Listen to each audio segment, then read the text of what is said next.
Setelah aku mandi dan rapi, aku langsung membuka aplikasi InDriver, mencantumkan alamat dan juga jenis kendaraan, mengajukan harga sesuai keinginan. Tanpa menunggu lama, driver pun tiba dan langsung mengantar ke tempat tujuan. Oke, terima kasih. Saya Terima 17 kasih. menit. Oke, ya udah sisa 17 menit dari apa yang disampaikan oleh Pak Stanley. Ya, tentu saja sekarang ini giliran Pak Dondi yang ternyata yang terlihat itu tidak sabar ingin menyampaikannya. Bagaimana, siap Pak Dondi? Tolong suaranya ini Pak Dondi. Oke, siap.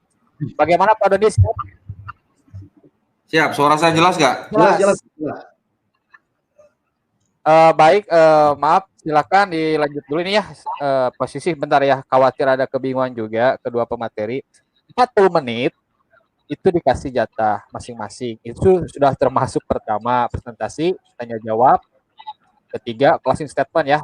Jadi bisa dipahami nanti termasuk pula oleh para penonton biar nggak bingung seperti itu ya. Oke, silakan Kak Doni. Anda menyampaikan. Sekarang gilirannya, monggo. Baik, terima kasih Pak Stanley Paparang atas paparannya. Ya. Saya mau nanya dulu Pak, Yohanes 1 ayat 1 sampai 18 itu perkataan Yesus atau bukan Pak? Bukan, itu kan tulisan Yohanes. Yohanes ya, oke. Ya. Jadi, itu bukan perkataan Yohanes Pak ya. Jadi, itu adalah tulisan daripada penulis kitab Yohanes begitu ya? Iya. Nah, mohon maaf Pak Stanley, kalau saya belum kasih tanda silakan Pak Stanley jangan menjawab ya. Iya. Nanti kalau saya ngomong silakan, nah baru silakan Pak Stanley bicara ya. Nah, jadi paparan yang tadi Pak Stanley berikan itu yang saya baca semuanya adalah tulisan dari penulis-penulis Kristen ya Pak ya. Yang mana itu adalah semuanya merupakan seperti suatu tafsir gitu ya Pak ya. Tafsir daripada Yohanes 1 ayat 1 sampai 18 dan terutama mereka membicarakan mengenai Yohanes 1 ayat 14 di mana di situ dikatakan Tuhan menjelma menjadi manusia gitu ya. Tadi saya sudah bertanya kepada Pak Stanley, apakah Yohanes 1 ayat 1 sampai 18 itu perkataan Yesus? Pak Stanley tadi sudah menjawab bukan. Dan tafsir yang diberikan oleh Pak Stanley tadi beberapa penulis itu juga tidak membicarakan esensi daripada ajaran Yesus begitu ya. Nah, pertanyaan saya berikutnya, apakah penulis kitab Yohanes itu pernah belajar dari Yesus mengenai Tuhan yang berinkarnasi menjadi manusia, Pak Stanley? Silakan, Pak. Oke, terima kasih atas pertanyaannya. Nah, saya mau tanya kembali ke Pak Dondi, apa penekanan Bapak ketika mengatakan itu bukan perkataan Yesus? Apakah Pak Dondi sedang mengarahkan bahwa tulisan Yohanes ini tidak bisa dipercaya kalau bukan perkataan Yesus atau harus perkataan Yesus? Silakan Pak. Nah, itu dia Pak, makanya karena tadi saya bertanya apakah itu perkataan Yesus atau bukan, dan Pak Stanley sudah menjawab bukan, makanya saya bertanya lanjutan. Kalau memang itu bukan perkataan Yesus, apakah penulis Yohanes itu pernah mendapat ajaran dari Yesus bahwa Tuhan itu berinkarnasi jadi manusia begitu Pak? Silakan Pak. Oke. Nah, yang pertama kita harus tahu bahwa Rasul Yohanes adalah murid Yesus. Jadi kalau murid Yesus pasti dia tahu ajaran Yesus ya. Karena mereka murid-murid Yesus itu hidup bersama dengan Yesus selama pelayanan Yesus 3 tahun lebih ya. Sehingga apa yang mereka lihat, apa yang mereka rasakan selama mereka mengikuti Yesus, itulah yang menjadi sebuah rumusan bahwa Yesus ini adalah anak Allah yang berinkarnasi.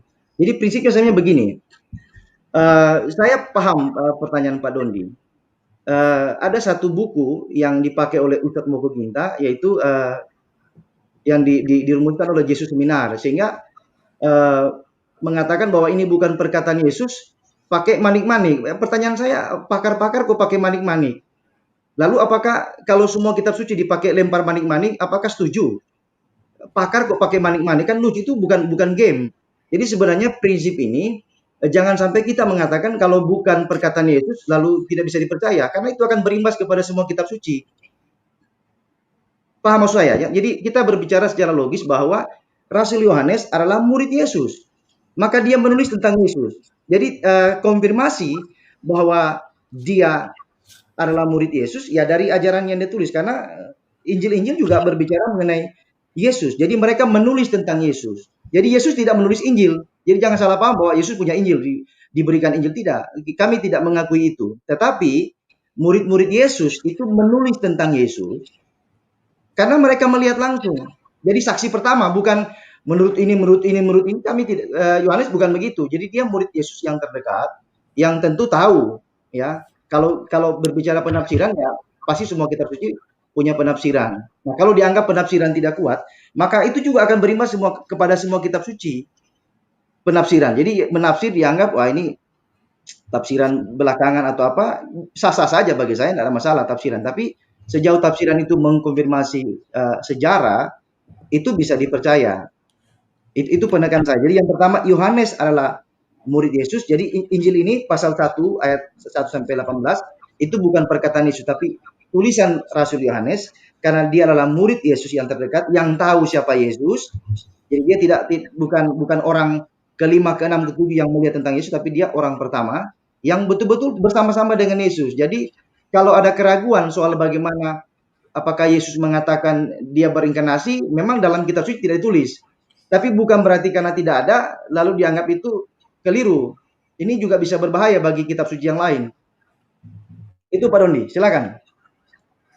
Ya, terima kasih Pak jawabannya. Karena Bapak tadi mengatakan bahwa Yohanes adalah murid Yesus, ya, dan Bapak beranggapan bahwa Yohanes menerima ajaran Yesus bahwa Tuhan berinkarnasi melalui Yesus, begitu ya Pak ya. Nah, boleh nggak Pak Stanley berikan kepada saya ayat-ayat di Yohanes ataupun di kitab-kitab sinoptik ajaran Yesus yang mengatakan bahwa Tuhan atau Bapa itu berinkarnasi menjadi manusia gitu Pak? Silakan Pak. Maksudnya Bapak? Ya, maksud saya gini. Tolong di switch dulu. Ya, maksudnya gini, Pak Stanley. Pak Stanley kan tadi mengatakan bahwa tentu saja Yohanes mendapatkan ajaran dari Yesus bahwa Tuhan itu berinkarnasi menjadi manusia, betul begitu ya Pak ya. Kemudian Bapak kan mengatakan bahwa karena Yohanes itu adalah murid Yesus, otomatis dia pasti mendapatkan ajaran dari Yesus. Nah, pertanyaan saya adalah, bisa nggak Pak Stanley kasih saya ayat? Sorry, saya kembali sebentar. Tadi kan Pak Stanley menyinggung mengenai almarhum Ustadz Insan Mokoginta ya. Di dalam salah satu tulisan almarhum adalah bahwa ada yang namanya Jesus Seminar ya, tahun 1993 di New York, yang mengidentifikasi mana yang benar-benar perkataan Yesus, mana yang kira-kira bukan, mana yang ini pasti bukan gitu. Yang diambil dari kitab Yohanes ya, yang diputuskan bahwa di kitab Yohanes itu ternyata hanya tersisa 18% perkataan Yesus. Nah, saya memberikan kesempatan kepada Stanley, tidak usah dari kitab Yohanes, Bapak boleh ambil dari kitab sinoptik, dari Matius, Markus, Lukas, Matius, Markus, Lukas, ayat di mana Yesus mengajarkan murid-muridnya bahwa Bapa atau Tuhan itu berinkarnasi menjadi manusia atau menjelma menjadi manusia gitu Pak. Silakan Pak. Oke. Saya paham maksud Bapaknya. Jadi begini, dalam teologi Kristen itu kita melihat Yesus sebagai manusia yang diutus oleh Bapa. Jadi ini garis bawah ya.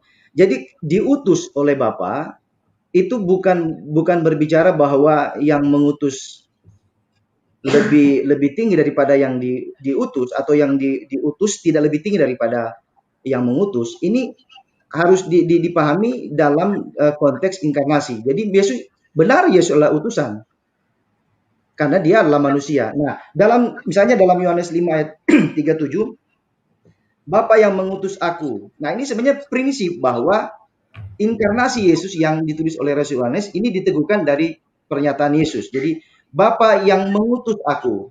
Nah, nabi-nabi memang diutus oleh Allah, tetapi proses mereka diutus itu berbeda dengan Yesus. Karena mereka bukan yang menjadi manusia, tapi mereka adalah manusia yang diutus oleh Allah. Sehingga kalau kita menafsirkan Yohanes 5 ayat 37, Bapa mengutus aku, dialah yang bersaksi tentang kamu tidak pernah mendengar suaranya, rupanya pun tidak pernah kamu lihat. Nah, di dalam sepanjang Injil Yohanes itu berulang kali Yesus mengatakan, aku diutus oleh Bapa, aku keluar dan datang dari Bapa. Ini sebenarnya menegaskan prinsip inkarnasi. Nah, memang kalau tipe Pak Dondi ini kan harus ada benar-benar itu tertulis. Saya paham maksud saya. Jadi sebenarnya ini problem yang sama yang dilakukan oleh orang Islam dengan mengajukan pertanyaan. Nah, di mana dalam Alkitab dikatakan Yesus, akulah Tuhan, sembahlah aku. Itu kan semacam pertanyaan yang menyetir teks karena memang tidak ada yang persis sama dikatakan bahwa akulah Tuhan, sembahlah aku. Memang tidak ada bunyi demikian. Tapi kalau kita merujuk pada apa yang dikatakan Yesus dan apa yang dilakukan, maka kita akan tahu bahwa perkataan Yesus dan perbuatan Yesus justru menunjukkan dia adalah Tuhan yang sejati. Begitu Pak. Jadi prinsip saya inkarnasi itu ditafsirkan dari perkataan Yesus, aku diutus oleh Bapa. Jadi bukan berarti Yesus mengatakan bahwa saya adalah inkarnasi dari Bapa. Tidak begitu. Jadi sebenarnya pertanyaan-pertanyaan ini sebenarnya harus persis sama ya, tuntutannya harus sama. Karena kalau Pak Doni pakai prinsip begitu, saya juga bisa menggunakan prinsip yang sama di dalam kitab suci Al-Quran. Jadi kita harus fair menggunakan standar. Saya paham. Jadi mayoritas orang yang meragukan ketuhanan Yesus misalnya harus minta betul-betul dari ucapan Yesus bahwa dia mengatakan akulah Tuhan, sembahlah aku. Atau yang tadi pertanyaan Pak Dondi, harusnya Yesus mengatakan bahwa saya adalah inkarnasi dari Bapa, sehingga fix bahwa perkataan Yesus dengan tulisan Yohanes itu klop. Tapi kita tidak menemukan itu, tapi kita bisa mencari referensi yang kuat dari teks atau perkataan Yesus bahwa aku diutus oleh Bapa. Nah, agak berbeda dengan Nabi dalam Perjanjian Lama. Perhatikan ini berbeda karena Yesus adalah inkarnasi, Logos yang berinkarnasi menjadi manusia, sehingga perbedaan utusan antara Nabi Perjanjian Lama dengan Yesus tentunya berbeda. Itu poin saya Pak. Jadi di Yesus mengatakan bahwa aku diutus oleh Bapa. Meskipun tidak secara literal dikatakan aku adalah inkarnasi dari Bapa. Memang tidak ada Pak, tidak ada. Tapi kalau Bapak menuntut itu, saya juga akan menggunakan prinsip yang sama terhadap kitab suci. Tapi mungkin di lain waktu. Ya. Terima kasih. Silakan. Baik. Terima kasih Pak. Saya meminta ayat itu bukan dalam arti tulisannya harus sama persis Pak ya. Tuhan menjelma menjadi manusia, tidak. Yang saya tanyakan adalah ajaran Yesus mengenai konsep bahwa Tuhan dalam tanda kutip, karena di Bible memang tidak ada kata inkarnasi, jadi dalam tanda kutip menjelma atau berinkarnasi menjadi manusia. Nah, tadi Bapak menyamakan definisi menjelma dengan diutus ya. Kalau menurut saya itu bukan definisi yang sama sih kalau menurut saya. Nah, begitu juga tadi Bapak mengatakan Yesus tidak diberikan Injil ya. Kalau Bapak sekarang ada Bible, boleh Pak silakan dibuka Lukas 20 ayat 1 Pak. Saya menggunakan Bible LAI terjemahan baru ya Pak ya.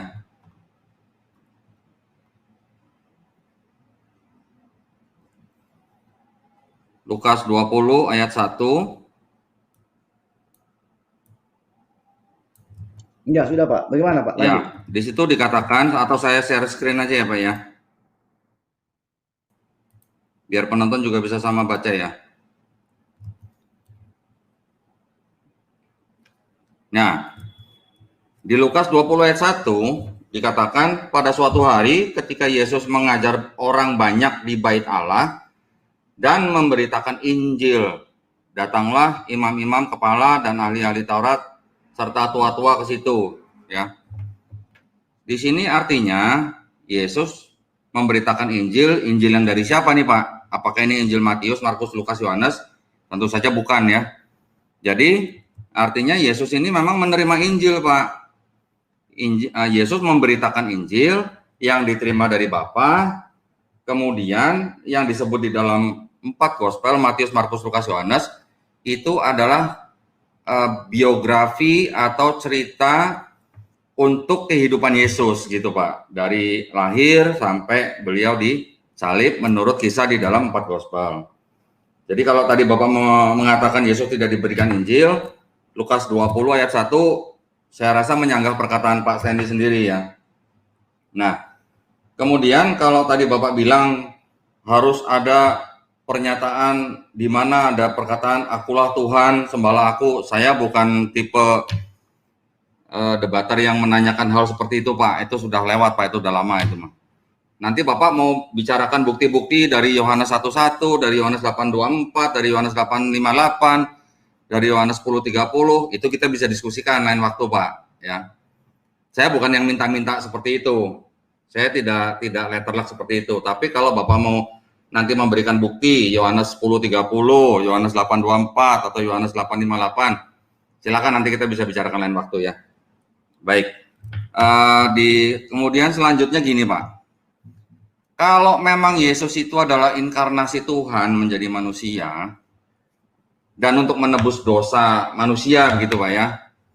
Mengapa kok Yesus diutus hanya untuk bangsa Israel, Pak? Silakan, Pak. Oke, terima kasih atas pertanyaan Pak Dondi. Nah, terkait dengan Lukas 20 ayat 1, begini Pak, kalau ketika Bapak mengatakan ini Injil yang mana? Apakah Injil Matius atau Lukas atau Yohanes? Jawaban saya begini. Yesus melayani di sepanjang kehidupannya 3 tahun lebih untuk khusus pelayanan. Itu kan belum ada Injil Yohanes, Injil Matius itu Pak. Jadi pemahaman itu memang salah kaprah Pak. Jadi mohon maaf, salah kaprah. Karena kalau bilang ini Injil Matius itu sudah salah karena di zaman Yesus belum ada Injil. Belum ada dalam bentuk kitab ya, dalam bentuk kitab. Ini pasti Pak Doni paham maksud saya.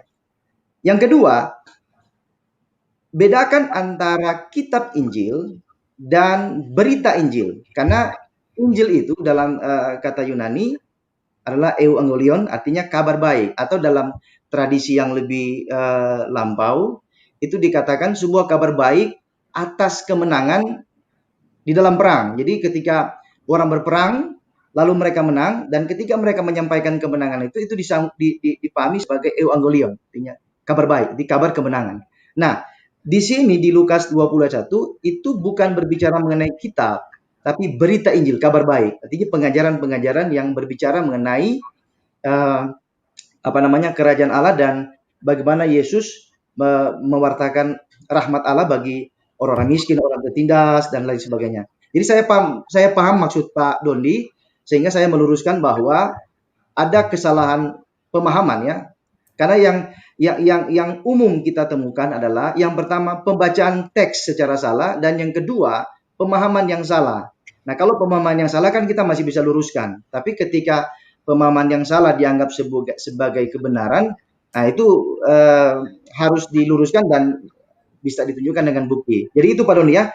Jadi Yesus tidak memberitakan kitab Injil. Karena Injil Matius, Lukas belum ada waktu itu. Yang kedua, Injil yang disampaikan Yesus adalah berita, memberitakan berita, kabar baik ya, kabar baik. Jadi bukan kitab. Jadi saya rasa ini jawaban saya terhadap Pak Dondi. Yang kedua, saya lupa tadi apa pertanyaan Pak Dondi tadi yang kedua. Switch dulu. Bapak bilang silakan dulu, nanti baru di switch Pak. Oh ya, silakan. Nah, yang pertanyaan kedua itu tadi adalah jika Yesus adalah inkarnasi Tuhan menjadi manusia, kenapa Yesus kok diutus hanya untuk Bani Israel, Pak? Silakan, Pak. Ya, terima kasih.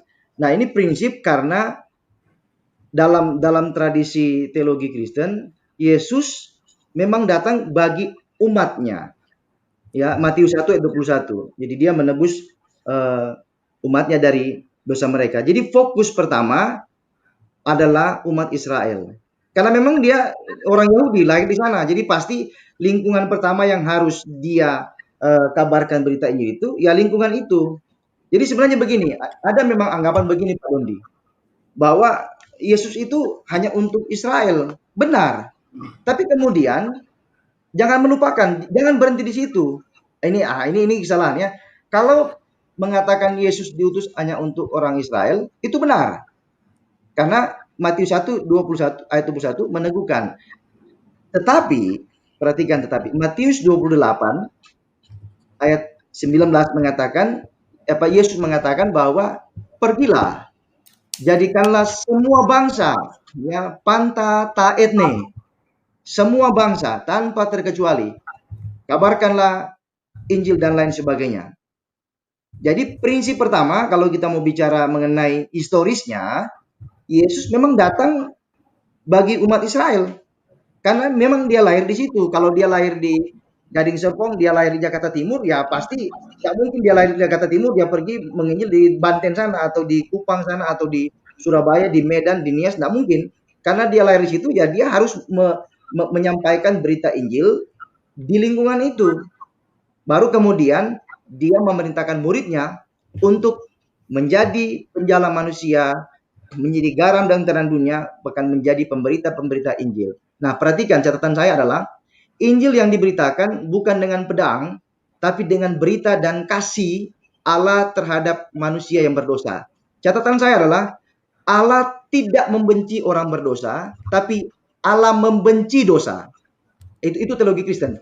Jadi mengapa orang Kristen memberitakan Injil? Karena dia mengasihi orang berdosa dan membenci dosa. Jadi bukan orang yang dibenci, tapi dosanya. Sehingga prinsip ini kita ambil dari tradisi Allah berinkarnasi. Dia mengasihi manusia, tapi sekaligus membenci dosa. Dan itulah yang dibereskan. Itu saja jawaban saya. Terima kasih, silakan. Terima kasih Pak Stanley. Pak Stanley, tadi waktu saya membawakan Lukas 20 ayat 1, yang saya maksud Injil di situ juga bukan berupa buku, Pak. Saya tahu belum ada buku waktu itu gitu. Matius, Markus, Lukas, Yohanes pun belum ada begitu. Tapi yang dimaksud Injil itu tadi kalau Bapak menjelaskan bahwa itu adalah berita mengenai kerajaan Allah, dari mana Yesus mendapatkan berita mengenai kerajaan Allah? Tentu saja dari Bapa kan, ada ayatnya kan, bahwa apa yang kudengar itulah yang kusampaikan gitu kan. Artinya Yesus mendapatkan wahyu, Pak. Wahyu itulah yang diberitakan oleh Yesus kepada bangsa Israel. Nah, wahyu yang diberikan oleh Bapa kepada Yesus di dalam perspektif Islam itulah yang kami sebut dengan Injil, Pak Stanley. Ya, ini kita boleh berbeda pendapat, ini saya hanya menyampaikan saja. Jadi memang bukan buku yang dijepit-jepit, diketek, dibawa-bawa kemana-mana gitu, bukan. Saya tidak membicarakan buku gitu ya. Memang Injil yang diberitakan oleh Yesus itu adalah memang wahyu yang diberikan oleh Bapa mengenai kerajaan Allah. Itu saya jelas, Pak. Baik, yang berikutnya, pertanyaan saya tadi, mengapa Yesus hanya diutus untuk bangsa Israel? Bapak menegaskan bahwa awalnya untuk bangsa Israel, tapi kemudian diberikan atau disuruh atau diperintahkan oleh Yesus ya Pak ya, di Matius 28 ayat 19 kan begitu tadi Pak Stanley ya. Nah, sayangnya Pak, Matius 28:19 itu ternyata ayat palsu Pak, atau ayat sisipan dari gereja Pak. Nah ini bukunya nih Pak, yang mengatakan bukan dari Muslim nih Pak, yang mengatakan nih yang pernah jadi paus nih Pak. Jadi paus tahun 2005 sampai 2013, namanya Joseph Cardinal Ratzinger, di halaman 82 sampai halaman 83, yang mengatakan demikian Pak, saya bacakan ya.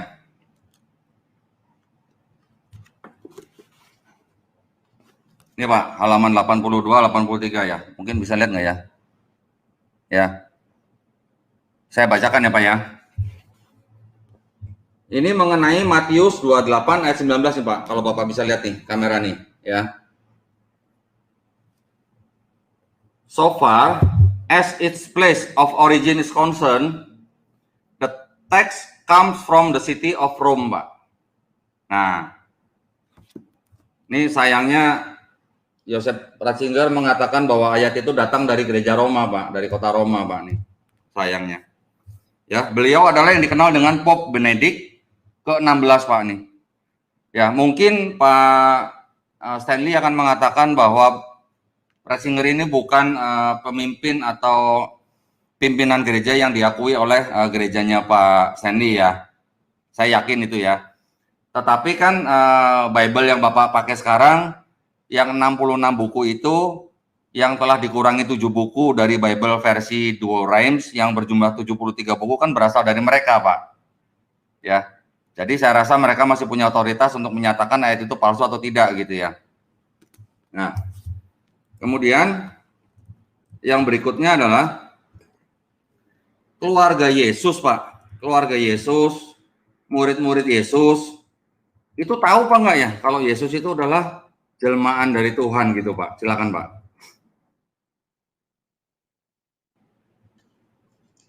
Ya, terima kasih. Nah, terkait dengan Matius 28 memang ada yang tadi Bapak sudah sebutkan dan juga yang digunakan oleh Moko Ginta dengan menggunakan nalar Yesus Minar. Cuma pertanyaan saya begini, coba Bapak cek di buku itu, apakah Ratzinger itu menggunakan kodeks mana? Vatikanus atau Sinaiticus?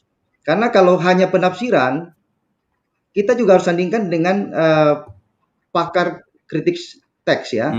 Biasanya sekelas Bart Ehrman dan juga bukan cuma Bart Ehrman, ada juga yang profesor yang lain misalnya Darrell Bock. Itu kan harus kita seimbang melihat bagaimana mereka melihat teks itu. Karena begini Pak, orang bisa saja menafsirkan bahwa itu ayat palsu. Cuma agak bahaya Pak. Begini ya, ketika orang mengatakan itu palsu kan minimal dia harus menjawab beberapa pertanyaan. Yang pertama, kapan dipalsukan? Yang kedua, apa yang dipalsukan? Siapa yang memalsukan? Di mana dipalsukan? Lalu yang aslinya seperti apa? Itu kan pertanyaan logis. Jadi kita berbicara bukan soal historisnya, tapi pertanyaan logis yang muncul dari klaim misalnya pemalsuan. Misalnya.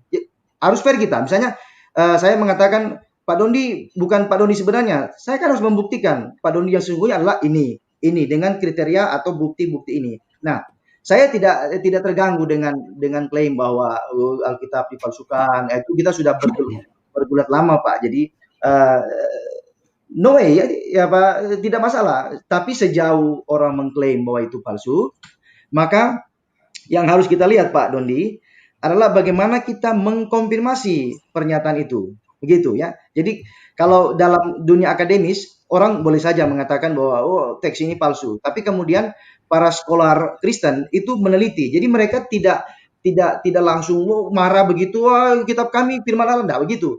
Tapi dia kemudian meneliti dengan seksama, ini jalurnya dari mana, dia pakai kodeks apa, kemudian ini penanggalannya bagaimana, ini ada manuskrip yang hilang, misalnya hancur lebur, lalu kemudian dipadukan, kira-kira dia membaca, ini kata ini hilang, lalu dilihat dalam skema besar, misalnya konteks, itu seperti apa. Nah, memang ada isu yang digulirkan atau asumsi-asumsi mengenai pemalsuan Alkitab misalnya termasuk yang tadi dikatakan oleh Pak Dondi dengan menyebutkan buku itu. Saya rasa harus dicek di situ bahwa dia menggunakan kodeks mana atau jangan-jangan tafsiran misalnya dalam bukti historis lalu gereja Roma misalnya tahun berapa lalu siapa pelakunya dan aslinya seperti apa kalau tambahan misalnya. Jadi agak kita harus dudukan perkara begini Pak Dondi. Kalau bilang palsu, maka makna asli itu dipalsukan. Ini definisi palsu. Jadi kita harus bicara dulu definisi ya. Jangan sampai kita menggulirkan isu palsu, tapi kita sendiri tidak bisa memahami apa itu palsu. Yang kedua, kalau kita pahami ya, dalam dunia kritik teks misalnya, ada ribuan varian. Jadi manuskrip perjanjian baru itu ada 5.000 sekian ya, bahkan sampai 8.000 Pak Dondi.